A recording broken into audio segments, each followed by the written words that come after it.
Estamos de regreso ya para el último bloque de la noche. El viernes se cumplieron 500 años de la derrota del Imperio Mexica. Con unos 70,000 hombres, unos 1,000 españoles y el resto aliados de pueblos hasta entonces oprimidos, cayó la Gran Tenochtitlán en medio del hambre, la guerra y la viruela. Pero el gobierno de México busca dar una nueva narrativa a este evento histórico. Ya no es una fecha de conquista, sino de resistencia indígena. Veamos el contexto. Durante la conmemoración de los 500 años de resistencia indígena, el presidente López Obrador dijo que no hay justificación para las matanzas ocurridas entonces. El presidente dijo que la conquista fue un fracaso y que pese al auge de la época, el beneficio no fue para todos. Con motivo de la caída del Imperio Mexica frente a la corona española, se realizó este viernes la primera de las conmemoraciones programadas por el gobierno federal para resignificar los hechos registrados en 1521. En su discurso, el mandatario ofreció perdón a quienes llamó víctimas de la catástrofe originada por la ocupación militar española. Apuntó que la conquista y la colonización son signos de atraso y que la gran lección de este periodo es que nada justifica imponer un modelo en aras del bien de los conquistados o con la excusa de la civilización. Dijo también que las alianzas hechas por varios pueblos originarios con los españoles no justifica las matanzas ni le resta importancia a la grandeza cultural de los mexicas. Reconoció además que era evidente la decadencia del poderío de Moctezuma y que de haber existido un poder central fuerte, los españoles no habrían podido vencerlo. Finalmente pidió no caer en la repetición y no aceptar que el poder militar triunfe sobre la justicia. Una de las actividades realizadas para esta conmemoración fue el espectáculo Memoria Luminosa, proyectado sobre la maqueta a escala del Templo Mayor instalada en el Zócalo capitalino. La jefa de gobierno de la Ciudad de México, Claudia Sheinbaum, reconoció que el evento se desbordó y que acudieron miles, pero añadió que por ser al aire libre hay menos contagios de COVID-19. Punto y contrapunto.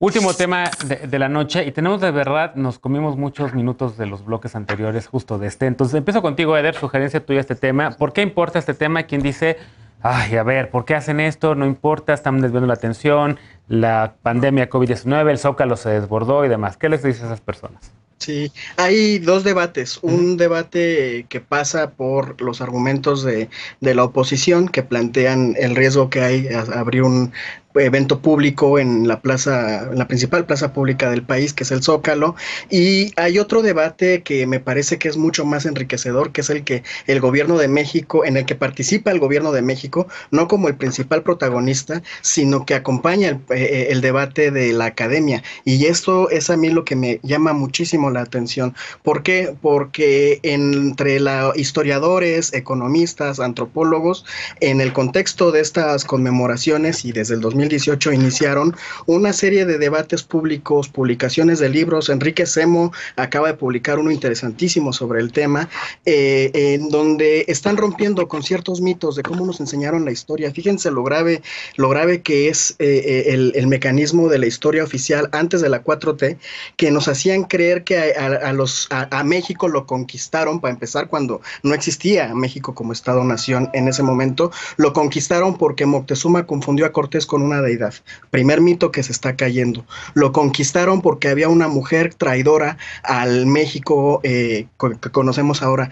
Mito también que se está rompiendo cada vez con más fuerza desde la academia. La Malintzin fue una sobreviviente, una mujer muy inteligente que no le debía nada a Tenochtitlan porque ella era de otro señorío y por lo tanto pues tenía confrontaciones y rencores. Otro de los grandes mitos que se está poniendo en tela de juicio y que se demostró que es falso también a partir de esta deconstrucción de la idea de Estado-Nación es el mito de la traición de Tlaxcala.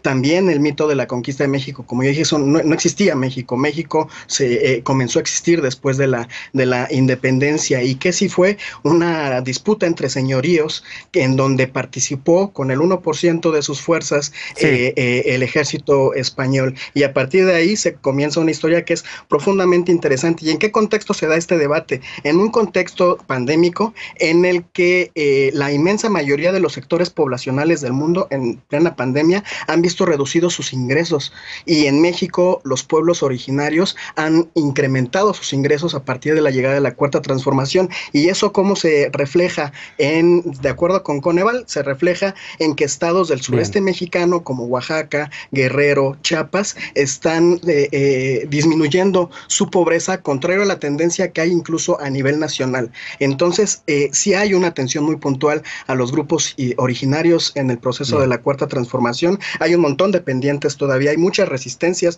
que se tienen que escuchar, pero qué bueno que este gobierno reivindica la resistencia indígena porque la tiene que escuchar y la tiene que atender y la tiene que atender sus demandas. Pili, hubo hasta una disculpa que el presidente le había pedido al gobierno de España que ofreciera una disculpa por la experiencia colonial. No lo hizo. Hubo una carta por ahí que se dio a conocer y en este espacio lo discutimos. El presidente Obrador ofreció disculpas justamente por esta colonización de España precisamente en esta ceremonia de los 500 años. ¿Cómo lo ves? Mira, en mi opinión creo que poco habría que conmemorar. Me parece que ante la presencia de otras prioridades y enormes necesidades que requieren ser atendidas en México, es un exceso distraer la atención del gobierno y los recursos en este tipo de frivolidades. Y bueno, ya contestando tu pregunta, ya analizando el motivo de esta fecha, me parece que la ideologización de la historia es un grave error que solo confunde y divide a los mexicanos. Se dicen verdades a medias o francas mentiras acerca del proceso de la conquista y de los hechos que formaron parte de un proceso histórico que dio como resultado el surgimiento de la nación mexicana. Y analizando objetivamente la historia, considero que la versión que el 13 de agosto de 1521 100 españoles le ganaron a miles de guerreros aztecas es un mito. Desde su desembarco en las costas de Veracruz hasta su llegada a lo que es la Ciudad de México, los españoles encontraron a su paso indígenas explotados por los aztecas mediante la imposición del pago del tributo. El impuesto de sangre, que consistía en entregar jóvenes y mujeres para sacrificarlos en honor a Huitzilopochtli y posteriormente llevar a cabo actos de canibalismo a toda clase de atrocidades. Capturaban jóvenes de otras etnias para esclavizarlos y las mujeres las convertían en sus amantes. Quien diga que la guerra que terminó con el sometimiento azteca fue entre indígenas y españoles, no tiene la menor idea de la historia o solo ha leído libros de texto. La realidad es que su recorrido, 100 españoles formaron un ejército de decenas de miles de indígenas de otras culturas, en especial las tlaxcaltecas, que vieron la oportunidad de librarse del yugo azteca. La época previa a la llegada de los españoles, en lo que hoy es México, solo existía un conjunto de etnias dispersas sin vínculos históricos, culturales, religiosos, sin idioma, comunidad social, organización política, territorio común y leyes. Y bueno, me parece perverso la pretensión del actual gobierno de vendernos la idea de que los mexicanos somos los herederos de aquellos aztecas sanguinarios y que los españoles no tuvieron nada que ver con el origen de la raza mexicana, como la llama Octavia Paz. Decir que los indígenas tienen 500 años resistiendo es desconocer dolosamente los últimos 200 años de nuestra historia como nación. Bien, María Clemente. Pues mira, me parece risible, ¿no? Por eso me carcajeé cuando Pili lo dijo, que le parezca que esto es una frivolidad. Me parece que parecerle que hoy, ¿no? Dando cuenta que el Instituto Nacional de las Lenguas Indígenas en México data de que hay 25 millones de personas que se identifican como indígenas y que le parezca a Pili una frivolidad y que todavía de estos 25 millones de personas que se identifican como indígenas, hay 7 millones que todavía hablan 68 de las lenguas que se hablan en México. Me parece la ideologización de la historia. Dije la frivolidad, la ideologización de la historia. La historia de resistencia de más de 25 millones de personas que aún viven en México, me parece risible, me parece indignante la postura que acaba de manifestar Pili Morán, la postura del PAN en este programa, porque justamente lo que estamos buscando es la reivindicación de que hay un México, de un país multicultural, en donde no solamente existen las personas como Pili Morán, existimos las personas como María Clemente, cuyos abuelitos y como tatarabuelos justamente tienen un origen indígena, ¿no? Un origen en el campo, un origen a través de otras culturas, que nos curamos a partir de otro tipo de medicinas y que seguimos existiendo y viviendo y resistiendo para resistir nuestras culturas a partir de esta realidad. A pesar de la selva de asfalto, a pesar de todo eso, seguimos aquí resistiendo, y yo creo que hablar de 500 años de resistencia me parece que se buscó justamente resignificar la idea de conquista, ¿no? A partir de una dominación, ¿no? Y de una resistencia de pueblos que seguimos resistiendo en México para conservar nuestra cultura, nuestras tradiciones, nuestros recursos naturales y una cosmovisión de vida por completo. La resistencia indígena se puede ver en ejemplos actuales todavía, como el pueblo yaqui, ¿no? Por la posesión del agua, como el pueblo tiqui por la movilización forzada de sus tierras. Hablar de resistencia o las comunidades que en el sureste mexicano también se oponen al Tren Maya, por ejemplo. El gobierno mexicano a los más de 25 millones de personas que se identifican como indígenas todavía, indígenas que están vivos, que habitan el territorio y que tienen derecho a la preservación de su historia y de su cultura. Déjame escuchar a Alfredo y te doy... A ver, yo nada más quiero dejar contestarle a María Clemente nada más rápido. Yo estoy a favor de reconocer las raíces indígenas. Lo que no estoy a favor es la ideologización de la historia que utiliza el presidente y utiliza esto para realizar un evento que creo que me parece de más. Esa es mi postura nada más. Alfredo, rapidísimo, porque de verdad nos queda realmente un minuto de este bloque. Entonces, no, bueno. A ver, primero que nada, o sea, creo que este debate refleja la lamentable o la triste estampa de país en el que vivimos, ¿no? Por un lado, Pilar tratando de hacer un análisis objetivo de la historia e invisibilizando la lucha de 500 años de resistencia de los pueblos indígenas, y por otro lado, empezamos así, Eder, hablando solamente del ángulo desde la oposición y desde la academia. Cuando algo que pasó por alto, lamentablemente, tristemente y muy...